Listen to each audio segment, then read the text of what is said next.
Welcome, Duke alumni and friends, to this session of the Duke Alumni Forever Learning Institute, an interdisciplinary educational program organized in a set of thematic courses.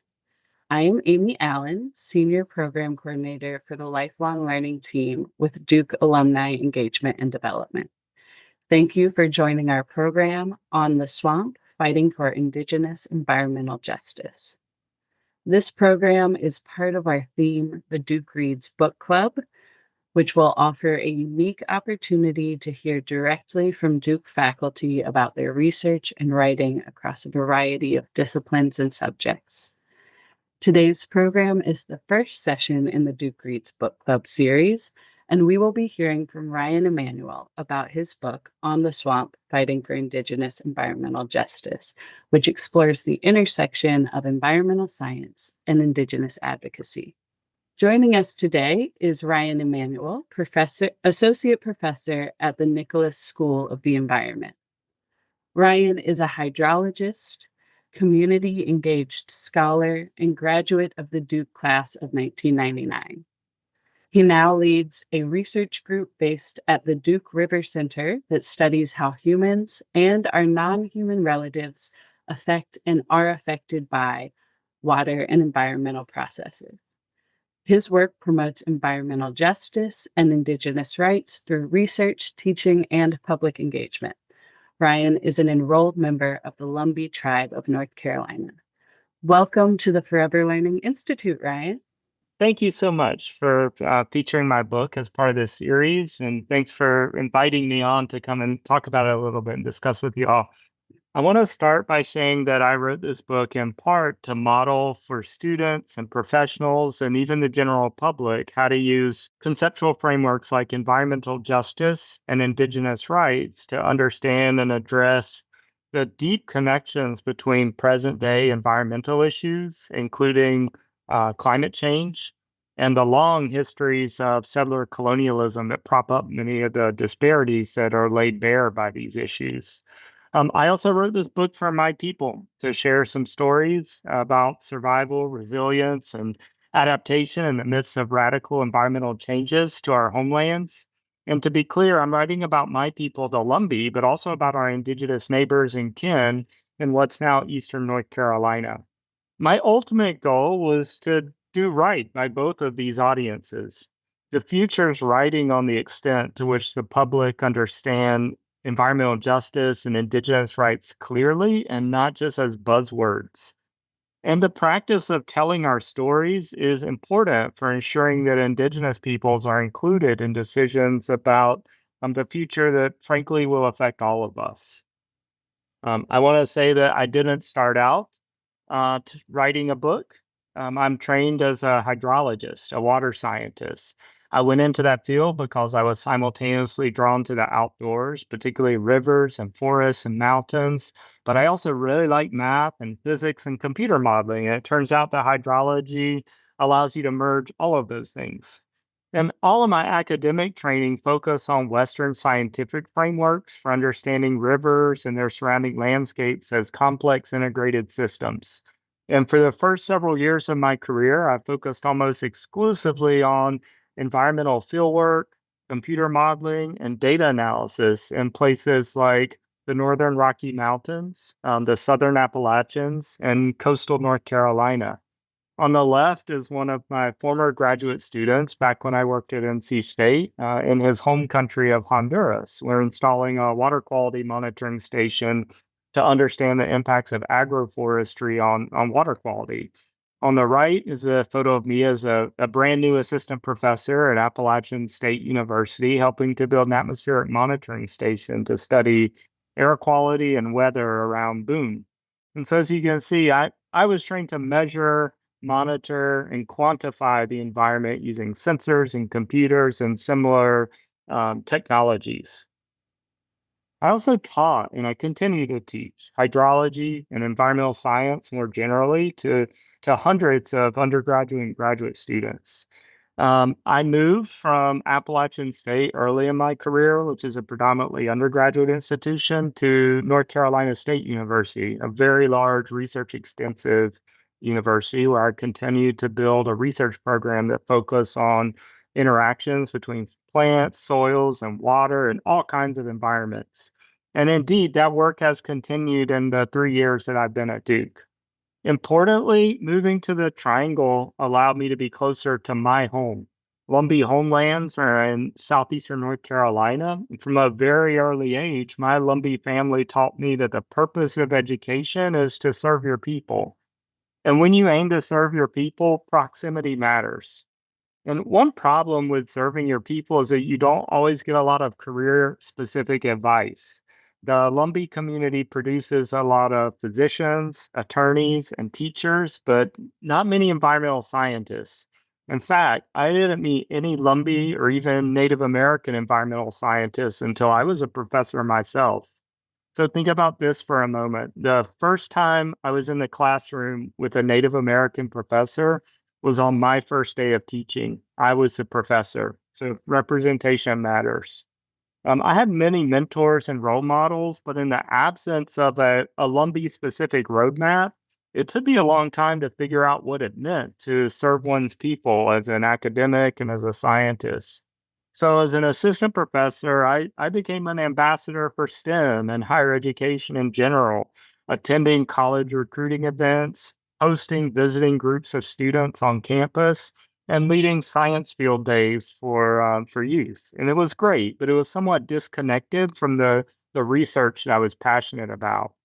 All of this changed about a decade ago when the North Carolina Commission of Indian Affairs invited me to advise their newly formed Environmental Justice Committee. That committee was made up of decision makers and tribal leaders from across the state.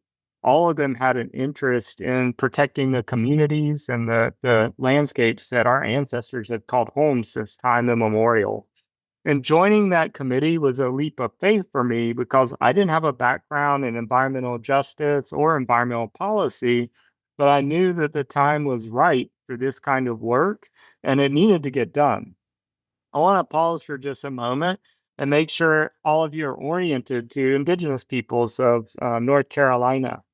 The map here is from a paper that I wrote several years ago with political scientist David Wilkins, and it shows the wetlands of our region in green, along with some of the present day tribal nations that call North Carolina home today.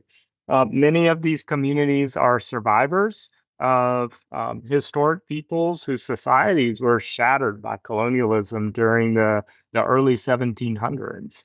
And I show this to highlight the complexity and the diversities of Native peoples, past and present.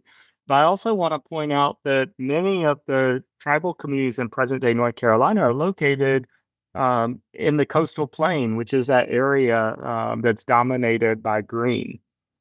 And so I want to say that as I worked alongside leaders from all of these tribes and decision makers from other state agencies and other entities, I started to see commonalities in our cultural attachments to water and how those attachments keep us connected to our past.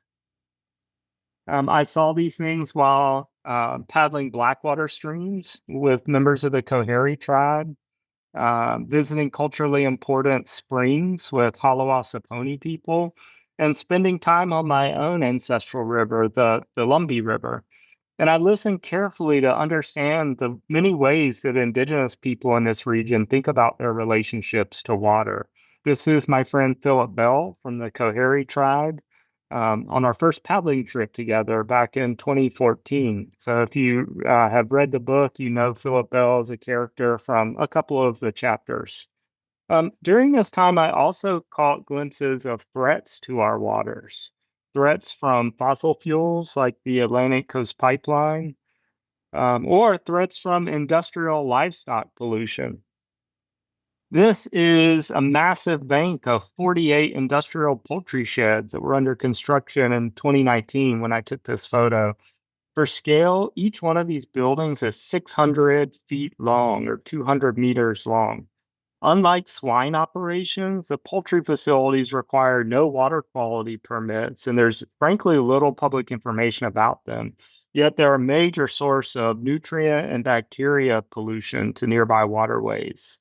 Now, I also witnessed around this time firsthand threats from climate change when Hurricanes Matthew and Florence blew across eastern North Carolina several years ago. This is a picture of my graduate student, Jocelyn Painter, who's worked with me at both Duke and NC State. We were collecting water samples from the Great Cohary River just a few days after Hurricane Florence in 2018. I will say that later we found that many of the samples we collected were contaminated with poultry gut bacteria, which is a sign of poultry waste entering these waters. We were in the field this day with Philip Bell and another elder from the Cohary tribe that I have written about, Greg Jacobs. It was a rough time in terms of the stench of animal waste mixed with floodwater that permeated the entire area. And some of you have read the book already and may recognize this day, but I want to pause and read a short excerpt from this particular day that I write about in the book. At one point that day, I left the other team members behind at our van parked along the highway, and I walked a short distance down the shoulder of the road to collect a water sample from a flooded ditch. Before I had a chance to collect the sample, I encountered a man who told me that he believed water sampling threatened his livelihood.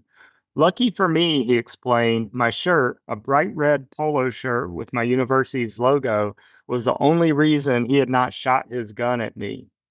The man, who was involved in various aspects of both swine and poultry operations, depended on the industries to make a living in a place where his family had lived for generations. He believed that water sampling had been weaponized against him and his neighbors in a way that could ultimately jeopardize their way of life. I sympathized with the man. The encounter took place in a part of Sampson County where my ancestors had lived and farmed from before European contact until the middle of the 19th century. The roadside ditch, the road, and possibly even the nearby house where the man lived had all been part of my ancestors' territory. I didn't say any of this out loud. I only listened while he lectured me for 15 minutes or so about the politics of environmental monitoring, the price of fertilizer, and more. We parted ways, and I trudged back to the van, deflated. I didn't feel that the two of us had connected in any meaningful way. I opened the driver's side door and hoisted myself inside. From their vantage point in the van, my companions could see that a serious conversation had taken place, but they were too far away to make out any of the details. I could tell by their silence that they knew the conversation had not gone well for me. I was actually thankful for the quiet interior of the van. It was a welcome respite after the man's threat and stern lecture. I am not sure when it first began, but a few seconds after I closed the van door, giggles erupted from somewhere behind the driver's seat. In a moment, the van burst into raucous laughter. The four of us sat on the side of the highway and laughed without speaking for several minutes. We were not laughing at the man. There was nothing funny about the conversation, and I had not yet told anyone about it. We were simply four native people laughing together at the stressful day, the post-flood situation, or maybe life in general. And so I go on in that section to quote the Lakota scholar and activist Vine Deloria Jr., who observed, quote, when a people can laugh at themselves and laugh at others and hold all aspects of life together without letting anybody drive them to extremes, then it seems to me that a people can survive. And so that was a small moment of joy in an otherwise pretty grim day that I wanted to share with folks in the book. This day also made real for me the connection between all of these threats. Fossil fuel consumption drives climate change that brings floods that spread animal waste across the landscape. But this day also made me value the peaceful times on the river even more than I had previously. This is a section of the Lumbee River that I love. It is a popular refuge during the summer. People picnic, swim, and fish here, just as they've done for generations. And it was really this love of the river as a place that finally drove me to pull all of these stories together into a book. But I also had to provide context for readers that don't know the long and traumatic history of colonialism in Eastern North Carolina. Here's a monument to one of the most violent conflicts of the colonial South. Just outside of Greenville, North Carolina, where East Carolina University is located today, a militia led by settlers from South Carolina laid siege to a massive indigenous fort along Contentnea Creek. On this site, about 900 Tuscarora people and their allies were burned to death or captured and sold into slavery, mostly into the Caribbean. And I wanted people to understand how that event and others like it fractured our societies and set the stage for centuries of discrimination and marginalization that's lasted up until the present. I also wanted people to know about Indigenous resistance to colonialism. So here is image of the Lumbee hero Henry Berry Lowry, who led a decade-long guerrilla war in Robeson County. Demonized by local whites and considered a champion by Indigenous and Black people, Lumbees often view the river as Henry Berry Lowry's burial place. I also wanted people to understand what cultural and historic preservation look like for Lumbee people in the 21st century. And that is why I share this story in the book about the burning and then eventual restoration of Old Main, which is an extremely important building on the present day campus of the University of North Carolina at Pembroke, which started out as a teacher training school founded by Lumbee ancestors in the late 1800s so that we could have teachers for our Indian schools during segregation. And just to be clear, in Eastern North Carolina, when we talk about Indian schools or Indigenous schools, we're not talking about the boarding schools that were prevalent in so many parts of the US and Canada. We're talking about community-based schools that were created by self-determined people to educate their own children in the ways that they thought to be best at that time. So these were schools that were based in community and based on values that were held by that community. And finally, I wanted to use the book to encourage people to think about reconnecting with culturally important waters today. Because when any of us take time to form attachments to particular places, I think we start to see these places more like relatives to take care of and respect rather than resources to exploit. And I think that shift in perspective is an essential part of unwinding the tendrils of colonialism that affect the way all of us move through the world today. And so I'll just wrap up with a second reading that shows some of my attempt to unwind those colonial tendrils by asking the reader to back up and engage slowly and deliberately with the history of colonialism on the coastal plain. This is an excerpt from chapter 1 of the book, and it's a critique of land acknowledgments.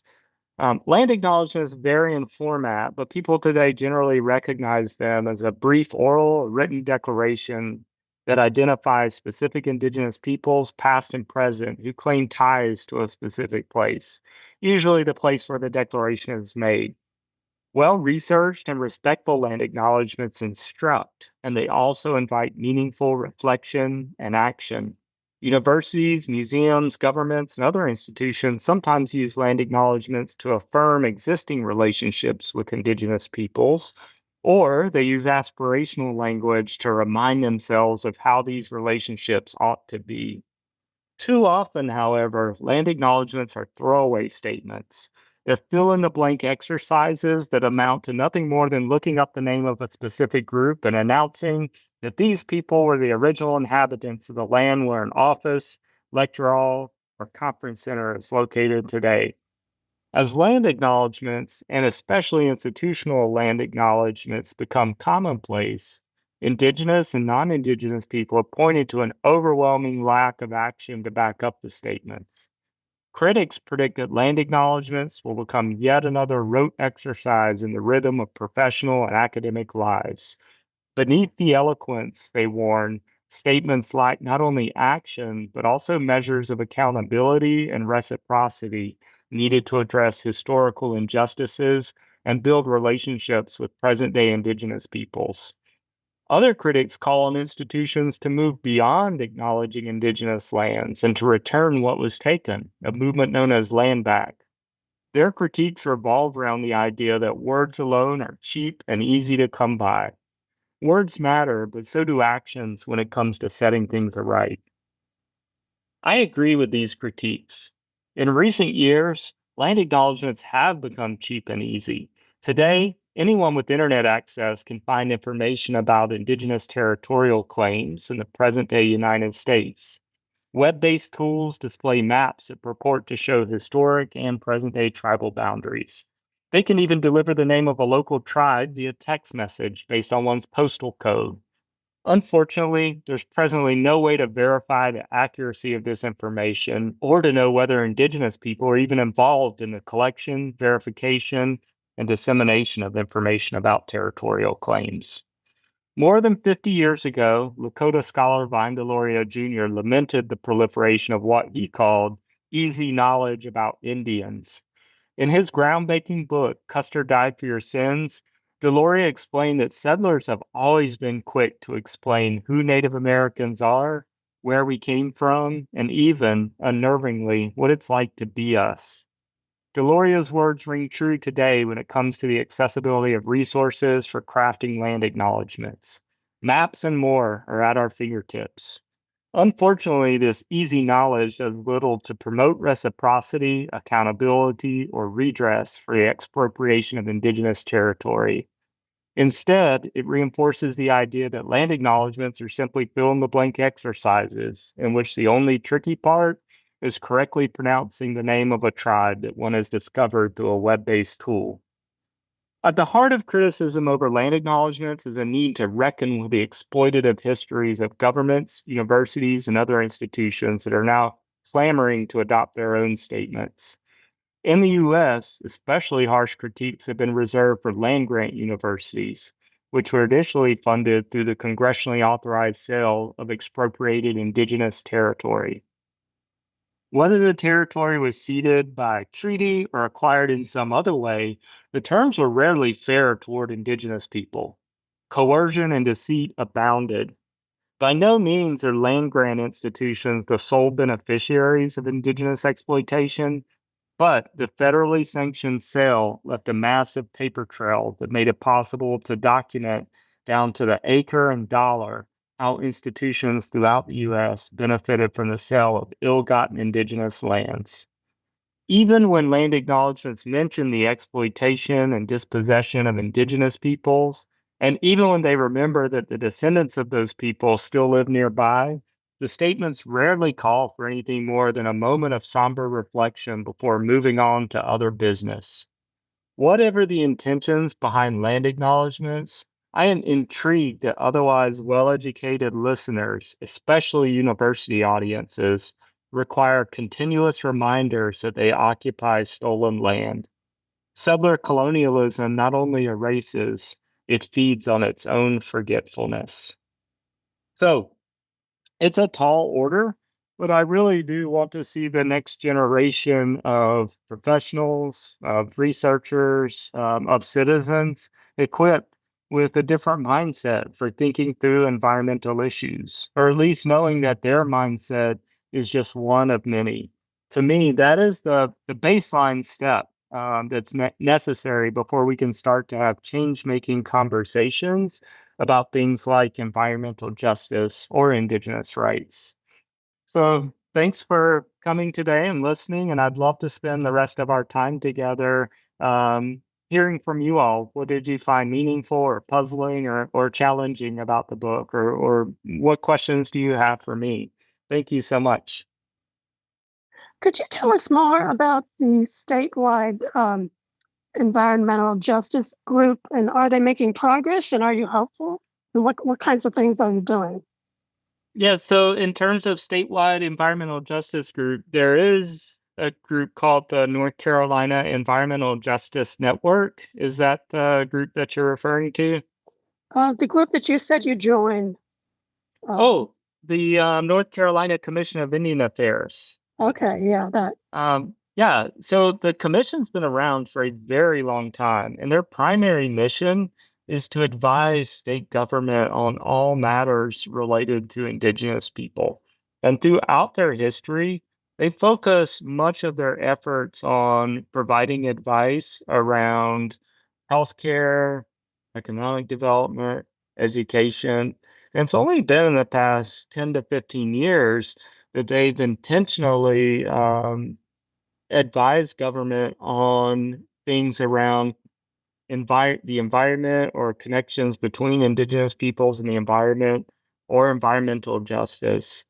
Um, for a while, for a few years, in the late 2010s, I think that the commission was out in front of many issues that we faced in the state at that time. But I think that their voice and their influence waxes and wanes. Some of it depends on who is in the governor's office or who's in the General Assembly, or who's leading specific state agencies, and some of it depends on who is on the commission itself. The commission is made up of um, representatives or delegates from each tribe in the state. And so they have had effect when it comes to environmental justice, but in over the long term, it has been something that has only appeared recently, and it's been a little bit sporadic. But I have high hopes that they will be able to do things in the future, like persuade North Carolina to adopt a state level policy on tribal engagement and what that ought to look like in a way that truly allows Indigenous voices into the decision making process. Thank you for that. We have another question from Zoe Maccomer in the chat that says, what distinction would you draw between environmental justice messaging and your challenge for Indigenous environmental justice? Yeah, thank you, Zoe. That's a great question. Environmental justice, we often define briefly as the fair treatment and meaningful involvement of everyone in environmental decision making. Indigenous environmental justice modifies that in a couple of ways. The first way is that Indigenous environmental justice asks that or demands that tribes be involved in a way that recognizes their self-determination, so recognizes their responsibility to care for the places that they come from and to maintain relationships with their homelands. That's a very different mindset from the way that we typically think about managing the environment as a set of resources that can either be polluted or exploited to some extent, as long as we leave enough for the future or enough for others. The second way is that Indigenous environmental justice calls on decision makers and really on everyone to respect the values that Indigenous peoples bring into these conversations. For many of us, the rivers that we come from, certain animals or plants. If you're a coastal person, it may be salmon, or it may be sturgeon, or it may be something else. It is more than a resource, it's a relative. And so Indigenous environmental justice calls on decision makers and others to be very sensitive to the process in a way that respects self-determination and to be responsive to the values of Indigenous people, which may differ from the majority population. Thank you. And yeah, we invite anyone to raise their hand or add a question to the chat. One question that I had was that you discussed the lack of Indigenous representation in environmental science as you were beginning your career. Have you seen any change in that through the course of your career? Do you have or ideas about how that might change to increase representation? Yeah, I thank you for that. I have seen changes in the course of my career. There are a lot of early career Indigenous scholars who are going into environmental disciplines. And it's been really encouraging. I've been part of a mentoring program for more than 10 years now with the American Indian Science and Engineering Society. And this mentoring program ostensibly covers all fields of STEM. But year after year, I see a large proportion of student participants interested in ecology, geoscience, and other environmental sciences. And so I don't have data to support this, but this seems to be an area uh, that Indigenous scientists and STEM professionals are increasingly looking at. And I write about this a little bit in the last chapter of the book when I talk about how encouraging it is to see a new cohort of scholars coming up that can that can address these issues in more nuanced ways. I'm also happy to address Lee's question in the chat about why did Robinson go for Trump? And I will say I don't know. I can't answer that question. I can say that Lumbees, although we are a plurality of residents of Robinson County, we're far from a plurality of voters because American Indian people in Robeson County registered to vote at lower rates than other groups, and they turn out to vote at lower rates than other groups. And while there are many supporters of Trump in Robeson County who are American Indian and who are Lumbees, if you ask them, I would suspect that their motivations are similar to people throughout the rural South who support Donald Trump. The one exception to that is in recent years, you have had Lumbees people say that because Donald Trump supports amending the 1956 Lumbee Act or fulfilling Lumbee federal recognition, that is why they support him. But honestly, I have seen support for him throughout Robeson County for many years before he made any statements about um, caring for Lumbee people specifically. Thank you. It looks like Zoe has raised her hand with the question. You can unmute, Zoe. Hi. First of all, thank you for your response to my first question. That was a very helpful distinction, and I appreciate it.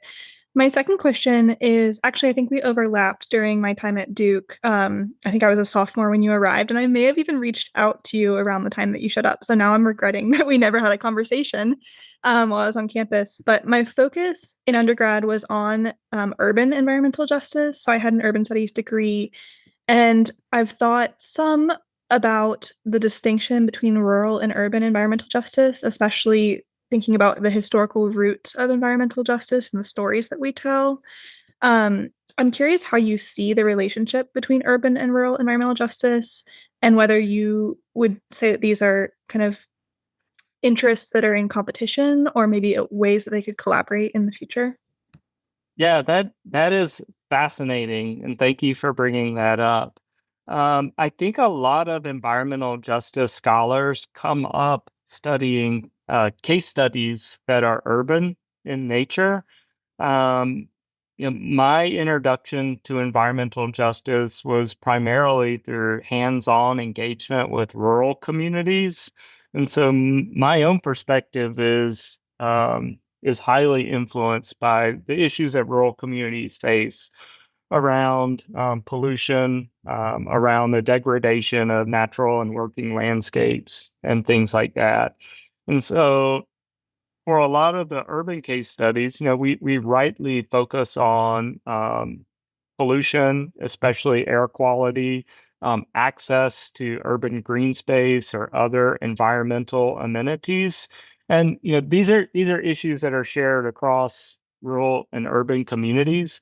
But there are also, I think, some unique aspects of rural environmental justice that focus on people maintaining their what they consider to be their ancestral land, whether they're indigenous or not.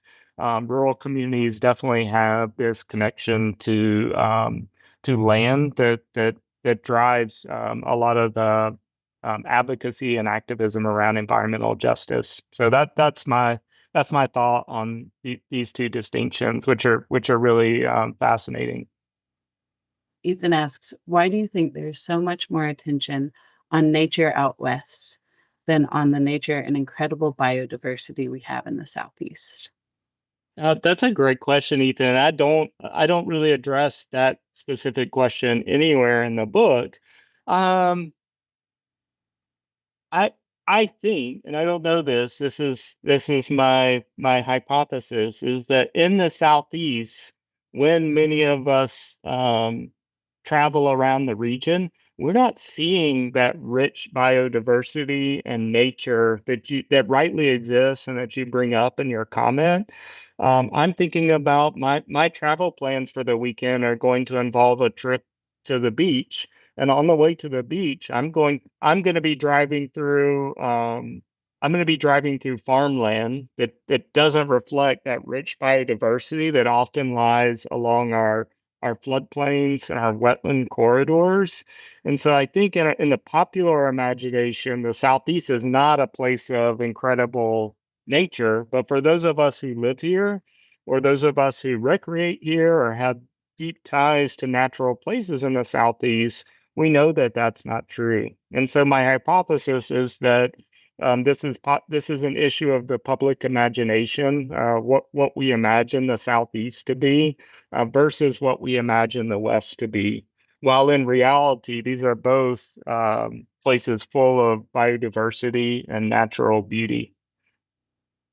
Another question that I had was, as you did your research for this book and throughout your life and career, how you see the experience of the Lumbee people with uh, environmental justice reflected in the experiences of other Indigenous peoples, and how you see the Lumbee experience sort of divergent or unique. Yeah, that is a great question. One of the distinctions about Lumbee people and the way that we think about environmental justice is that we're a non-reservation tribe, which means that uh, we don't have control over what we consider to be our present day or ancestral territory. And uh, reservations are places where tribal governments do have jurisdiction, and I want to acknowledge that jurisdiction is limited in some very important ways by the federal government in terms of things like land use or leases or things like this. But there is a measure um, of control over those spaces that we don't have in the Lumbee community. We would rely on state agencies and their management plans, or federal agencies and their management plans. And so when we think about environmental justice and participation in decision-making processes, we're often faced with individual Lumbee landowners having to work directly with state and federal agencies rather than having the voice of our tribe as a collective represented fairly in those processes. And it has to do with jurisdictional distinctions in how our land is controlled and managed and things like that. And so I do think that it's not unique to Lumbee, but is unique to non-reservation tribes. I will say it's also an issue that is faced by tribes who may have reservations, but reservations rarely overlap with the entirety of indigenous homelands. And so even reservation tribes may have cultural attachments to places that are far away. And in those cases, their interactions with those issues around justice and fairness and decision making would be similar to the issues that Lumbee people face. And then I would go one step further and say that Lumbees and other tribes in eastern North Carolina, because of their recognition status, do not have recourse under many of the federal laws and policies that would allow other tribes to speak on behalf of their cultural attachments to places that are not within the bounds of their present day reservations. Thank you. That's very interesting. We invite anyone who, oh, yes, Elizabeth, you've raised your hand. Sorry, could you elaborate on what you just said about non-reservation tribes and how it seemed to, it's maybe I missed it, but it seemed to me that you were saying that because they were because of their status of recognition, that impacted their rights under federal and treaties. Could you say a bit more about that? I find that really fascinating. Yeah, so I'm gonna set aside Lumbie's singularly unique recognition status in the United States for a moment and lump us in with non-federally recognized tribes who still have tremendous attachments to their ancestral homelands for cultural, historic, spiritual reasons. But because of that status as non-federally recognized tribes in the US, they have they have no recourse under laws like the National Historic Preservation Act, which compel federal agencies to consult with tribes prior to issuing permits or pursuing development activities or doing anything else that could impact cultural resources. Now, that requirement is not especially strong because consultation is not the same as consent as defined by the United Nations Declaration on the Rights of Indigenous Peoples. But it is a measure of protection and a measure of involvement that federally recognized tribes have that that Lumbee and the tribes that I work with do not have, and they're categorically excluded from those protections. And the same could be said by the Native American Graves Protection and Repatriation Act, NAGPRA. This governs what happens to ancestral remains that are either found during land development or disturbance or already exist in museums and collections and things like that. And it governs the process of returning those ancestral remains to the people that they belong to. And that law does not cover the ancestral remains of Lumbee people or the ancestors of other non-federally recognized tribes, which is frankly troubling. And in North Carolina, what it means is that our state archives, for example, holds a large collection of ancestral remains that has not been returned to the people to whom they belong, and there's no requirement that they be returned under federal law. And the state can act on its own to return those remains, but there's no compulsion on their part to do so by federal law. Thank you, Elizabeth. As a follow-up to that, Leanne has asked how we can get all tribes recognized by the federal government, which I think is quite a large question. It's a huge question. I'll answer it with the technical answer. So there are 2 or possibly 3 mechanisms through which tribes are recognized. The most common way in the past 50 years or so has been through legislation, so federal laws that recognize tribes. Congress in the 1970s delegated authority to the Department of Interior to recognize tribes through an administrative process. Only 18 tribes have been recognized that way in the past 40 to 50 years. It's a very slow, expensive process, and it's been widely critiqued as ineffective and unfair. But that is the second method. And the third that has been untested so far is through court actions, so federal courts. There are a number of tribes that have petitions before the office within the Department of Interior that handles these. There are a number of tribes that have bills in Congress to recognize them. And it is just a matter um, of seeing these projects through to completion.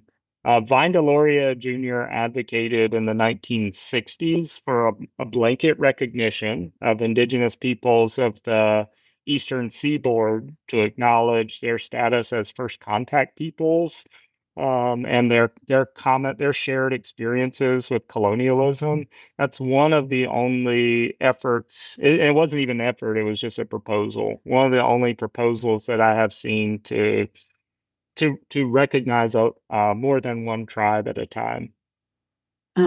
Ethan has asked in the chat, do you know of any resources or do you have any tips for teaching about Indigenous ecological knowledge in the classroom or in the field? I don't have any specific resources to offer on that particular topic. If I'm not mistaken, Robin Wall Kimmerer's popular book "Braiding Sweetgrass" has been reissued as in a younger reader's version. I could have that mistaken, and I think the original version is highly readable and highly accessible. So that, I mean, that's not a pedagogical resource, but it is frequently used in teaching at the university level. And if there is a younger reader's version, I imagine that could be a useful tool. More generally, than Indigenous ecological knowledge, there is a young reader's version of an Indigenous people's history of the United States by Roxanne Dunbar Ortiz. That is a book that we use locally in our Indigenous education program here in Wake County Public Schools. And so that's a resource that we actually have Indigenous students read for their own benefit. And Leanne said in the chat, "Braiding Sweetgrass for young adults." So it sounds like you're right about that. And that's Robin Wall Kimmerer is the author. That made me think there's an author, and her name just escaped me. I believe she is a Pueblo author who has a website that reviews um, uh, children's books or children's literature related to Indigenous peoples. And I think it's something like Indigenous peoples in children's literature. If you were to Google that, Debbie Reese is her name. And so she is a widely trusted and well-regarded source on reviewing specific books in terms of their value for young people. Oh, yes, Elizabeth, do you have another question? Sorry, just a quick one. And I was wondering if you were aware of any studies on the impact or effect of recognition with respect to a specific tribe of Native Americans and the environmental status of rivers or lands. Is there a statistical overview and hoping that it trends in a positive sense? Yeah, I have looked for such overview research, and I haven't seen any large scale studies like that. I don't think there are many case studies that focus on what federal recognition does for Indigenous environmental management or environmental restoration or things like that. So this intersection of political recognition and environmental management or environmental justice is not a very well explored area. I have written about this in very general terms elsewhere. Last year, a collection came out about the legacy of Vine Deloria Jr. for the 21st century, and that book is called Of Living Stone. The editors are David and Shelley Wilkins, and I do have a chapter in that book that talks about recognition and its ability to create either a virtuous cycle of environmental restoration or a vicious cycle of environmental destruction.